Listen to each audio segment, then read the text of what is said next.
네, 이번 시간은 부기와 회계에 대해서 보도록 할 거고요. 그 다음 복식부기라는 걸 우리가 쓸 건데 그거에 대한 특징, 그리고 회계에 대해서 여러 가지 기준으로 분류를 합니다. 그래서 회계 분류까지 보도록 하겠습니다. 자, 우리가 지난 첫 시간에 회계에 대해서 가장 기본적인 그런 것들을 잠시 맛보기로 봤는데요. 우리가 회계라는 거는 한마디로 표현해서 뭐라 그랬죠? 자, 우리가 유용한 정보라고 이렇게 우리가 회계를 한마디로 표현을 할 수가 있다라고 말씀을 드렸어요.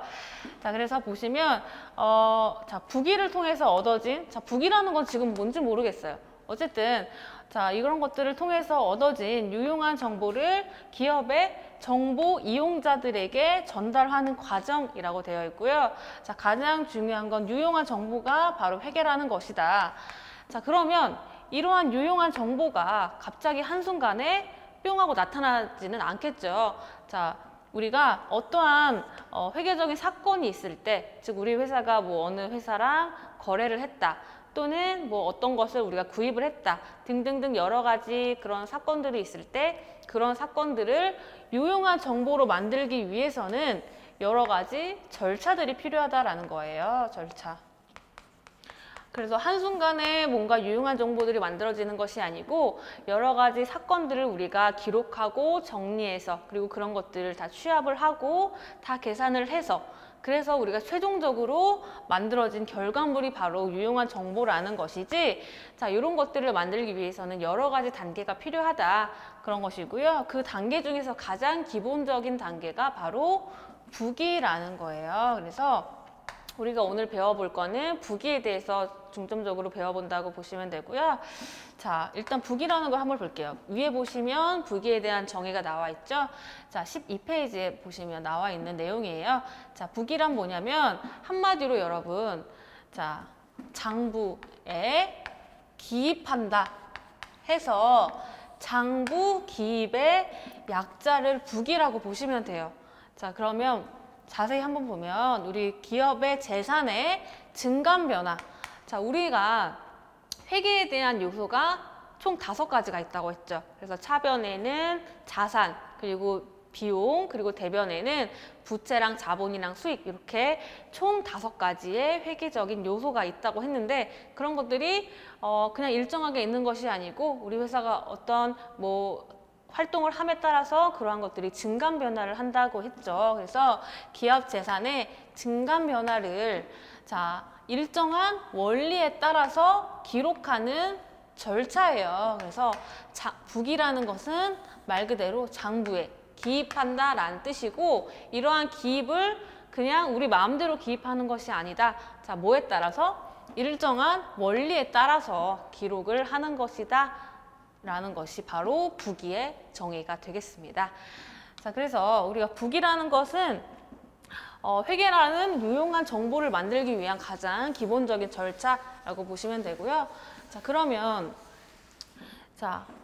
우리가 지금 저번 시간에 우리가 잠깐 봤던 그런 것들, 즉 차변에는 자산과 부채, 그리고 대변에는 그런 것들이 3가지가 있는데 그런 것들이 증감 변화할 때 증가됐으면 자기 자리, 그리고 또는 감소됐으면 자기 자리가 아닌 남의 자리에 이렇게 기입을 하겠다라고 우리가 그렇게 약속을 했죠. 그런 것들이 바로 일정한 원리라고 보시면 돼요.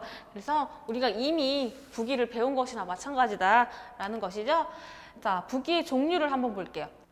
네, 부기에는 2가지 종류가 있습니다. 자, 첫 번째 단식 부기라는 것이 있고, 그 다음 2번째 복식 부기라는 게 있어요.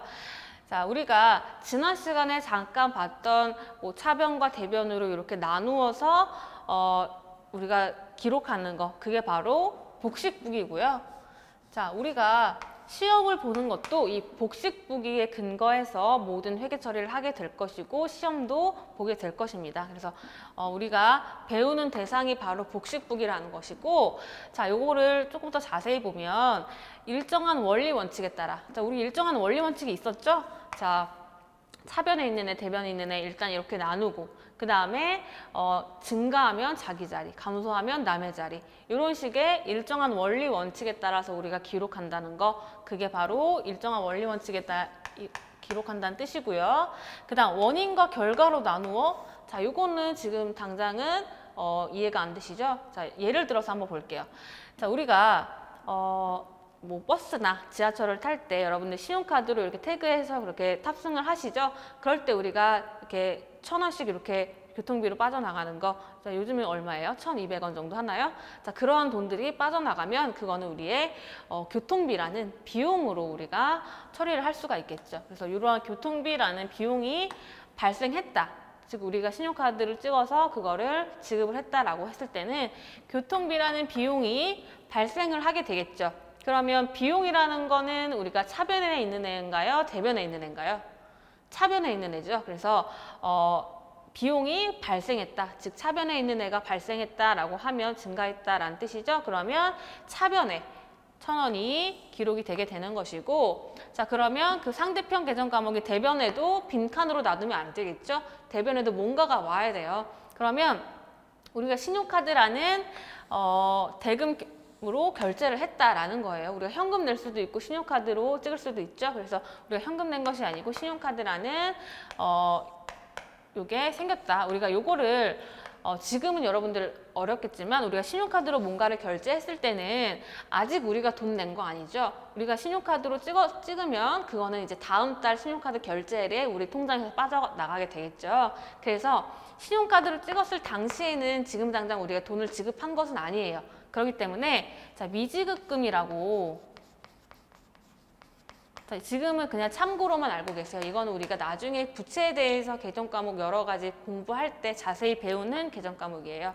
지금은 그냥 아직 지급하지 않은 돈이라고만 알고 계시면 돼요. 자, 아직 지급하지 않은 돈이다. 그러면 자산, 부채, 자본, 비용, 수익 중에 어떤 계정 과목일까요? 우리가 돈을 지급했어야 되는데 아직 지급하지 않았다. 즉 우리가 지금 빚을 진 거다라고 표현을 할 수가 있겠죠. 그래서 요거는 부채예요. 부채라는 요소 중에 하나가 이 미지급금이라는 계정 과목이다. 지금은 그냥 참고로만 알고 계시면 되고요. 그래서 지금 부채가 증가하게 된 거죠.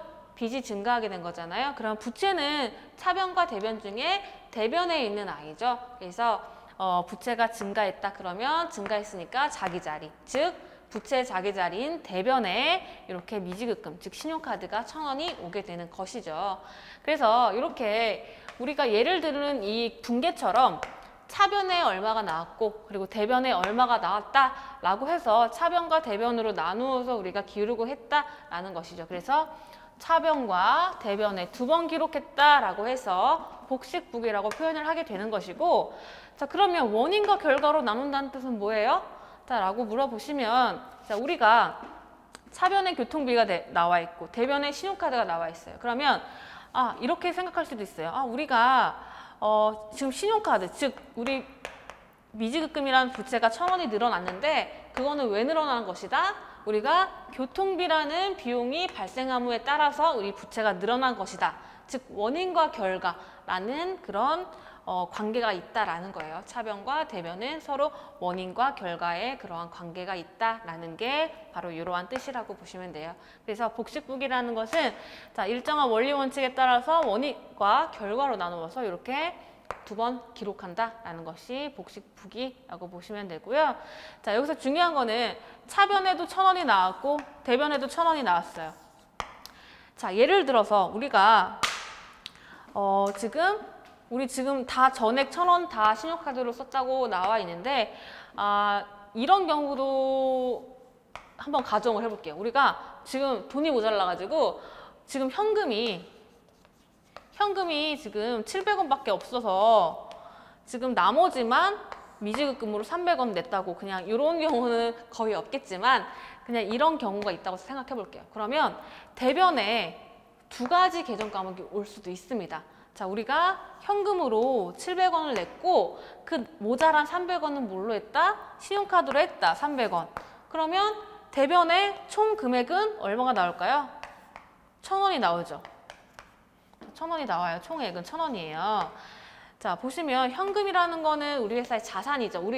나의 자산이잖아요. 그럼 자산이 지금 우리가 현금을 냈으니까 자산이 감소한 것이죠. 그래서 자산의 감소는 자기 자리가 아니고 남의 자리, 즉 대변의 자산이 감소하게 되겠죠. 자산의 원래 자리는 차변이지만 감소했을 때는 남의 자리, 즉 대변에서 감소를 하게 되는 거니까.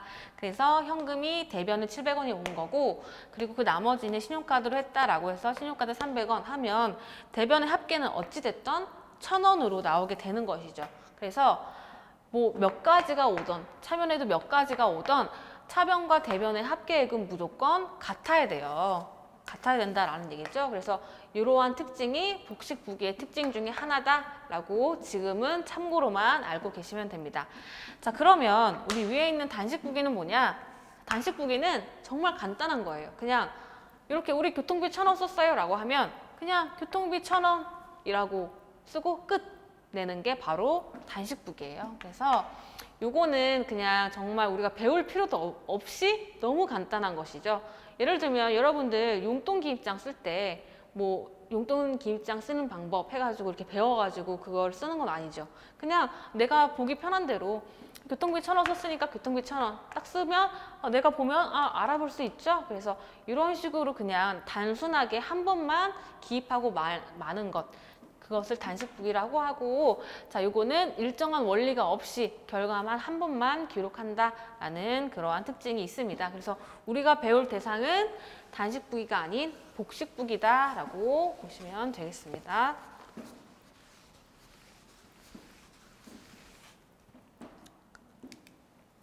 자, 이러한 복식부기는 특징이 있어요. 그래서 이 특징은 굉장히 중요하죠. 그래서 여러분들이 교재 13페이지에 나와 있는 것들은 반드시 숙지를 하고 계셔야 됩니다. 자, 첫 번째 특징은 뭐냐면 거래의 이중성이라고 되어 있죠. 자, 보시면 차변과 대변 요소는 서로 원인과 결과, 우리가 아까 전에 봤던 내용이죠.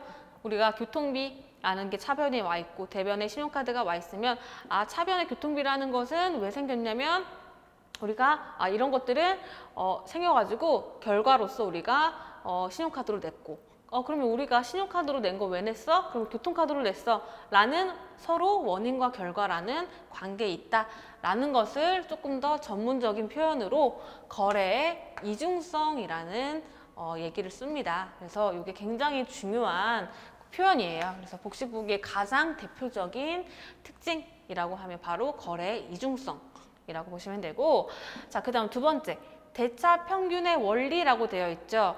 자, 보시면 대차 평균의 원리, 자, 대라는 건 대변을 뜻하는 거고 차라는 건 차변을 뜻해요. 그럼 평균이라는 건 뭐냐? 자, 보시면 차변의 합계와 대변의 합계는 항상 일치한다. 이것도 우리가 방금 봤던 내용과 똑같네요.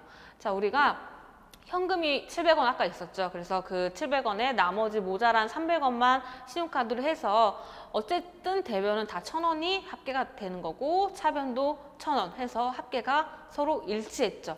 그래서 그런 것들을 대차 평균의 원리라고 표현을 합니다.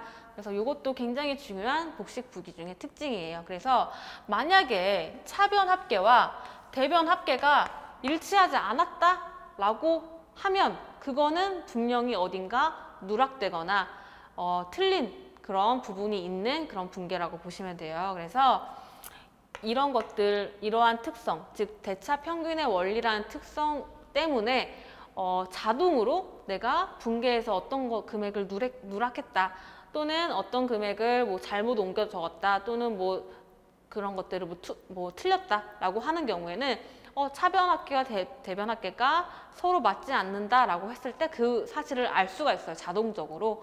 그래서 이러한 것들을 바로 자기 검증 기능이라고 해요.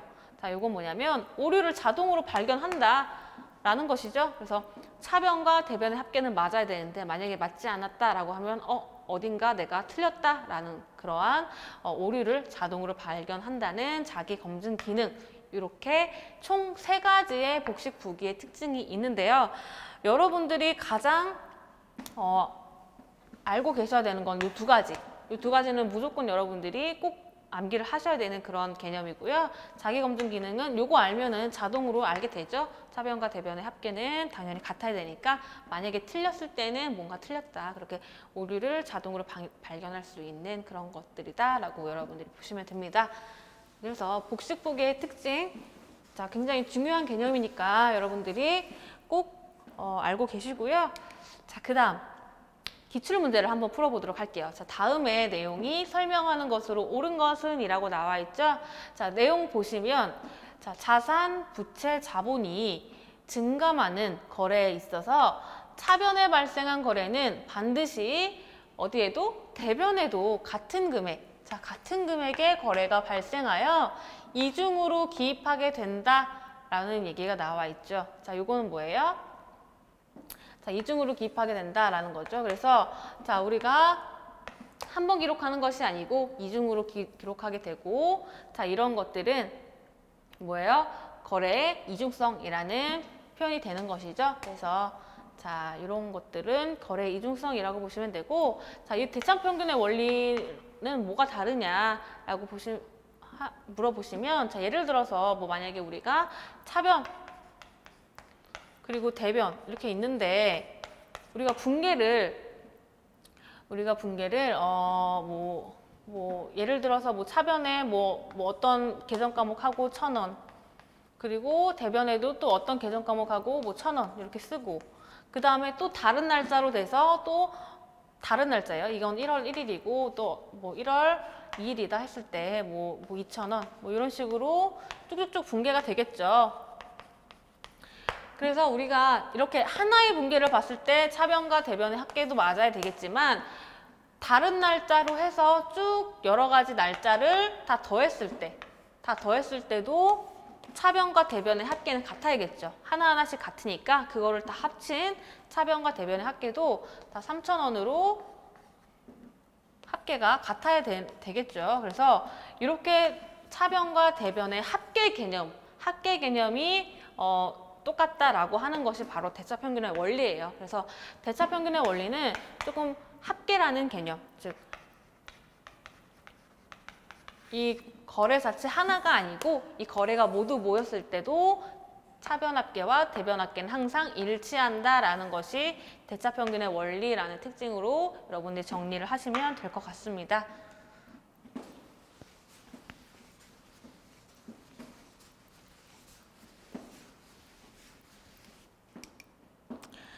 자, 우리가 부기에 대해서 우리가 아까 전에 복식부기와 단식부기를 봤는데, 자, 영리성의 유무에 따라서도 부기를 또 분류를 할 수가 있어요.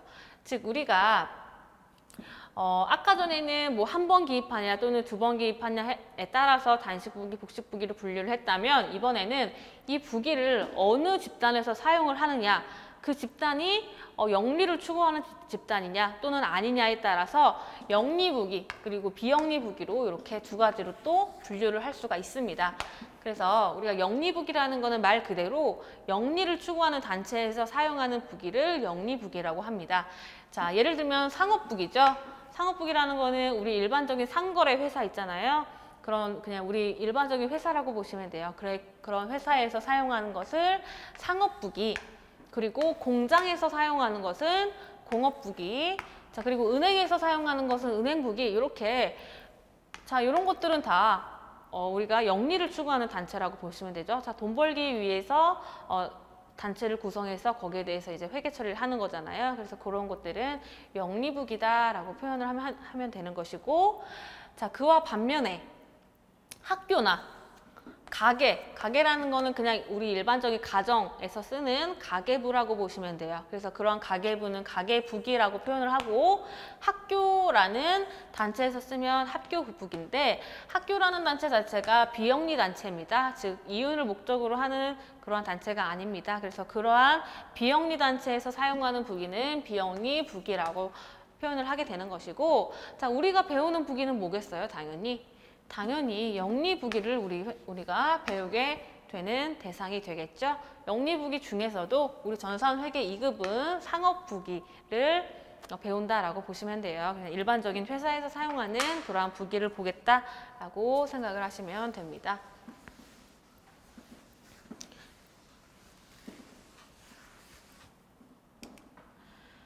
자, 우리가 그래서 지금 부기에 대한 그러한 개념과 분류를 받고요. 자, 이제 다시 회계로 돌아가서 자, 회계라는 거는 뭐라고 했어요? 유용한 정보를 제공하는 그냥 과정이라고 봤죠. 그래서 한마디로 유용한 정보다. 그럼 우리 지금까지 본 부기는 왜 보았냐? 이러한 유용한 정보는 한 번에 나오는 것이 아니다. 여러 가지 절차가 필요한데 그 절차 중에 가장 기본적인 게 부기였다라고 해서 우리가 지금까지 부기를 본 거고, 그래서 그런 부기를 통해서 우리가 여러 가지 정보들을 취합하고 가공하고 계산을 하고 합계를 다 내서 이제 드디어 유용한 정보가 나왔어요. 그래서 그러면 그 유용한 정보를 우리가 누구한테 제공을 해야 되나요? 이러한 유용한 정보를 필요로 하는 회계 정보 이용자들에게 우리가 이러한 유용한 정보를 제공을 하게 됩니다. 자, 이러한 회계 정보 이용자한테 우리가 왜 이러한 유용한 정보를 제공할까요?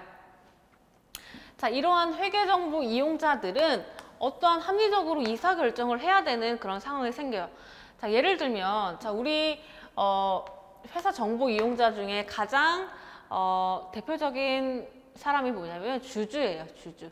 주주는 우리 회사에 주식을 투자한, 즉 우리 회사의 자본금을 이렇게 투자한 그러한 사람을 주주라고 보죠. 그래서 그러한 주주가 우리 회사에 투자를 했는데 그 회사가 지금 경영을 잘 하고 있는지, 그래서 앞으로 이익이 많이 날 것인지, 또는 지금 회사 상태가 어떤지, 재무 상태가 어떤지, 부채가 너무 많아서 위험하진 않는지, 그러한 것들을 이제 우리가 봐야 되겠죠. 봐서 이 회사는 조금 믿을만하네. 그러면 이 회사에 조금 더 투자를 할 수가 있고, 이 회사 조금 위험하네. 그러면 내가 투자했던 그 주식을 다시 회수할 수가 있죠. 그래서 그러한 여러 가지 의사결정을 하기 위해서 우리가 이 사람들이 그냥 자기 감으로만 판단을 할 수가 없어요. 그렇죠? 그래서 어떠한 객관적인 자료가 필요하다라는 것이죠. 그래서 그러한 객관적인 자료, 즉 그런 것들은 뭐다? 유용한 정보인 회계다라고 보시면 돼요. 그래서 자, 그러면 이 회계 정보 이용자들은 제가 방금 주주라는 예를 들었는데 굉장히 많아요. 자, 어떤 분들이 있는지 한번 회계 정보 이용자들이 누가 있는지 한번 볼게요. 자, 일단 이러한 회계에 대한 정보를 이용하는 사람들, 즉 회계 정보 이용자는 크게 두 가지로 분류를 합니다. 회사 내부에 있느냐? 그러면 내부 정보 이용자.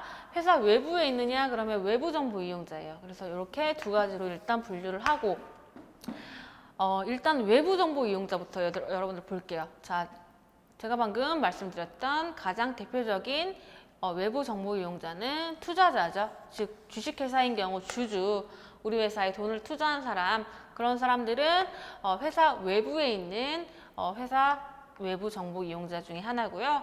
자, 그 다음 우리가 돈을 투자받아서 그 돈으로 우리가 회사를 운영할 수도 있겠지만, 우리가 은행에 돈을 빌려서 그 빌린 돈으로 우리 회사를 운영할 수가 있겠죠.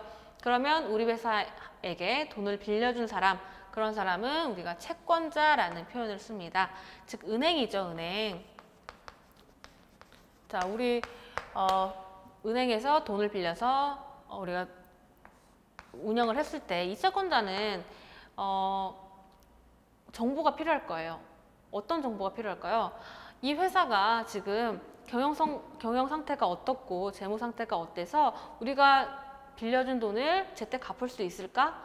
또는 우리가 빌려준 돈에 대해서 이자를 꼬박꼬박 잘 낼 수 있는 회사인가? 이런 것들을 판단을 해서 이 회사에서는 돈을 더 빌려줘도 되겠다. 또는 이 회사 지금 돈을 갚기 어려운 그런 형편인 것 같으니까 지금 더 이상 돈 빌려주지 않고 우리가 조금 이자율을 더 높여야겠다라는 여러 가지 의사결정을 해야 되겠죠. 그래서 그러한 의사결정을 하기 위해서도 채권자가 회계라는 유용한 정보가 필요하다라는 것이고요. 그래서 가장 큰 외부 정보 이용자들은 투자자랑 채권자예요. 가장 주요한 그런 이용자들이라고 보시면 되고, 과세당국이라는 거는 우리 회사가 여러 가지 경영 활동을 열심히 해서 돈을 벌겠죠. 그럼 돈을 벌었다라고 하면 국가는 그거를 절대 가만히 보고만 있지 않습니다. 자, 뭘 하죠? 그 번 돈에 대해서 세금을 매기겠죠. 그래서 그러한 세금에 대해서 그냥 맘대로 세금을 매기는 것이 아니고 그런 회사의 재무 상태표나 여러 가지 재무제표를 보고 그걸 토대로 합당한 세금을 매기겠죠. 그래서 과세 당국 또한 회계 정보를 필요로 하는 그러한 외부 정보 이용자 중에 하나다라고 보시면 됩니다. 그래서 이러한 외부 정보 이용자들이 있고, 자, 그리고 반면에 회사 내부에 있는 정보 이용자들도 있습니다. 자, 가장 대표적인 것이 경영자예요. 경영자는 말 그대로 우리 회사를 경영하는 사장님이라고 보시면 되죠. 그러면 이 사장님이 왜 우리 회사의 정보가 필요할까요? 자, 여러 가지 뭐 이유가 있을 수도 있겠죠. 만약에 우리 회사가 뭐 이런 분필을 제조하는 회사다라고 했을 때는 이 분필에 대해서 만드는 그러한 제조 원가가 얼마나 드는지, 그래서 우리가 거기에 얼마의 이윤을 붙여서 총 판매가를 얼마로 책정을 해야 되는지, 그런 여러 가지 의사결정들이 내부적으로도 필요하단 말이죠. 그래서 그러한 것들을 결정하기 위해서 경영자들도 회사 내부에서 회계라는 정보를 이용하는 내부 정보 이용자다라고 보시면 되겠습니다.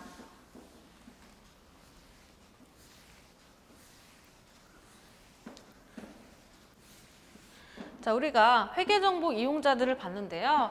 이러한 회계정보 이용자들에 따라서 회계를 분류를 할 수가 있습니다. 자, 보시면 회계 분류라고 되어 있어서 회계정보 이용자가 누구냐에 따라서 분류를 할 수 있다라고 해서 14페이지에 나와 있는 내용이죠. 자, 일단 두 가지로 분류를 합니다. 첫 번째, 재무회계, 그리고 두 번째, 원가회계. 이렇게 회계를 두 가지로 분류를 해서 우리가 사용을 하게 되는데, 자, 뭘 기준으로 분류를 한다? 회계 정보 이용자가 누구냐에 따라서 분류를 한다. 이게 기준이라는 얘기죠. 그래서 자, 주주나 채권자 같은, 자, 이런 것들은 자, 어떤 정보 이용자라고 했죠? 회사 외부에 있는 외부 정보 이용자라고 했죠. 그래서 외부 정보 이용자가 이용하는 회계가 재무회계고, 자, 반면에 경영자 같은 누구죠? 회사 내부에 있는 내부 정보 이용자가 이용하는 회계는 원가회계다. 일단 이렇게 여러분들이 정리를 해주세요. 그래서 하나씩 보면 우리가 주주나 채권자 같은 외부 정보 이용자들은 굉장히 수없이 많아요. 자, 우리 회사의 주주도 굉장히 수많은 주주가 있을 수 있고, 채권자도 우리 회사가 돈을 굉장히 많이 빌렸을 수도 있죠. 그래서 자, 이러한 주주나 채권자뿐만 아니라 또 외부 정보 이용자는 누가 있냐면 가장 잠재적인 투자자예요. 그래서 지금 당장 우리 회사의 주주가 아니지만 우리 회사를 가장 눈여겨보는 굉장히 수많은 대중이 있다라는 얘기죠. 그래서 그냥 우리 같은 일반 사람들도 어떤 회사 아직 투자하지 않았지만 지금 경영 잘하고 있는데 한번 투자해 볼까? 라는 그런 잠재적인 투자자들이 굉장히 많다라는 거예요. 그래서 그러다 보니까 이러한 외부 정보 이용자들은 굉장히 숫자가 많아요. 이러한 수많은 외부 정보 이용자들에 대해서 유용한 정보를 제공을 해야 되기 때문에 어떠한 일정한 기준이 필요하다라는 거예요. 그래서 굉장히 숫자가 많다 보니까 조금 이렇게 정형화된 틀에 의해서 객관적으로 조금 정리를 해서 어떤 기준에 맞춰서 그렇게 회계 처리를 해야겠다라는 필요성이 생긴 거죠. 그래서 그러한 기준을 뭐라고 하냐? 자, 회계 기준이라고 해요. 그래서 자, 이러한 회계에 대해서 특별한 기준에 따라 우리는 회계 처리를 하겠다라는 것이 재무회계고요.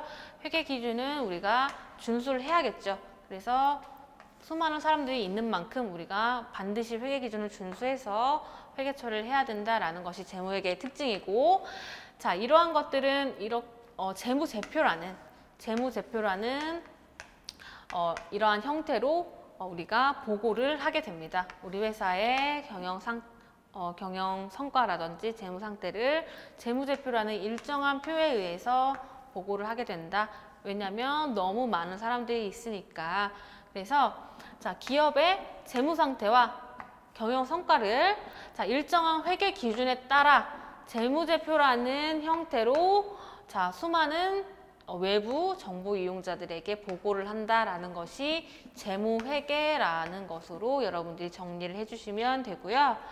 자, 그와 반면에 자, 내부 정보 이용자들이 이용하는 회계가 원가회계라고 했죠. 그래서 자, 아까 전에 제가 방금 말씀드렸다시피 이 분필에 대해서 얼마의 원가를 책정하고 그거에 대해 얼마의 이윤을 붙여서 얼마에 팔아서 우리 회사의 최종 목표의 이윤은 얼마만큼이다 라는 내부적으로 이러한 계획들이 많이 있을 거예요. 그래서 그런 것들을 세우기 위해서 회계가 필요한데 그걸 바로 원가회계라고 하는 것이고, 자, 이런 것들은 내부적으로만 쓰다 보니까, 그리고 경영자가 굉장히 많지는 않겠죠. 경영자는 굉장히 소수란 얘기예요. 한 명 또는 그러한 담당자들도 많은 숫자가 아니다. 그래서 회계 기준을 반드시 지켜야 되지 않아도 된다라는 거예요. 그래서 자, 요거는 회계 기준을 반드시 지킬 필요가 없고, 그리고 일정한 양식이 없습니다. 즉, 우리 회사의 그때그때 사정에 따라서 그때그때 필요한 정보들만 이렇게 우리가 가공을 해서 보여주면 그 자체로 유용한 정보가 되겠죠. 그래서 그때 우리 경영자가 어떤 정보를 필요로 했다더라. 그러면 거기에 맞춰서 우리가 쓰면 되는 그런 형태이기 때문에 일정한 양식이 필요가 없다라는 거예요. 그래서 이러한 것들을 내부적인 관리 목적으로 수행하는 것이 바로 원가 회계다라고 보시면 되죠. 그래서 이 정보 이용자들에 따라서 재무회계, 원가회계로 나누어지는데 두 개의 특성이 굉장히 다르죠. 그래서 이 특성에 대해서 차이점을 우리가 반드시 알아야 되고요. 자, 그렇다면 우리가 지금 배워야 되는 그런 것들은 어떤 회계에 해당하냐? 자, 재무회계에 해당합니다. 그래서 우리가 지금 현재 회계 원리로 우리가 배우게 되는 그러한 내용들은 모두 재무회계를 기준으로 배우게 된다라고 보시면 되고요. 원가회계는 여러분들이 그 1급 가시면 원가회계도 객관식에 조금 몇 문제 나오게 될 거예요. 그래서 그거는 그때 배우게 되는 것이고, 어떠한 회계 자격증을 본다고 하더라도 일반적으로는 재무회계의 비중이 원가회계의 비중보다 조금 더 큽니다. 그만큼 많은 정보 이용자들이 필요로 하는 거기 때문에 더 중요하다라고 보시면 되겠죠. 그래서 이렇게 분류까지 해봤고요.